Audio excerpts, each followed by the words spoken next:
Actress और TV host Nida Yasir और उनके शौहर समेत उनकी बेटी में गुज़िश्ता माह 25 मई को कोरोना वायरस की तशख़ीस हुई थी, जबकि उनके मॉर्निंग शो में शिरकत करने वाले एक्टर नवीद रज़ा भी इस वबा से मुतासिर हुए थे, जिसके बाद ऐसा ख्याल किया जा रहा है कि निदा यासिर के मॉर्निंग शोज़ में शिरकत करने वाले कुछ और शख्सियात और उनके अमले के कुछ अरकान भी कोरोना का शिकार हो सकते हैं।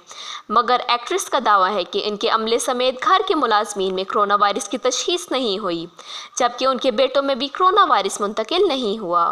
अदाकारा ने तस्दीक की थी कि उनकी बेटी और उनके शौहर अदाकार यासिर नवाज़ और इनमें कोरोना की तशख़ीस हुई है। इसके अलावा उनके शो में अदाकार नवीद रज़ा के साथ शिरकत करने वाली अदाकारा अलीज़ा शाह और नुमान समी ने भी कोरोना वायरस का टेस्ट करवाया है, मगर उनका नतीजा मनफी आया है।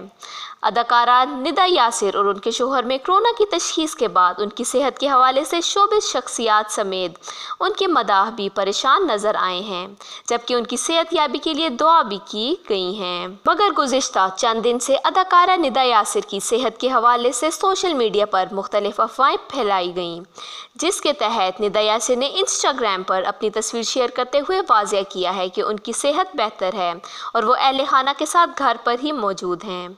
ख्याल रहे कि एक्ट्रेस की सेहत के हवाले से सोशल मीडिया और यूट्यूब पर वायरल होने वाली वीडियोस में गलत दावे किए जा रहे थे और बताया जा रहा था कि अदाकारा और उनके शौहर में कोरोना की अलामात शदीद होने पर उनकी सेहत ख़राब हो गई है। गाइस, उम्मीद है आपको वीडियो पसंद आई होगी। अगर वीडियो पसंद आई तो लाइक, शेयर और कमेंट ज़रूर कीजिएगा और साथ ही साथ मेरे चैनल को सब्सक्राइब करना मत भूलिएगा। टेक केयर, अल्लाह हाफिज़।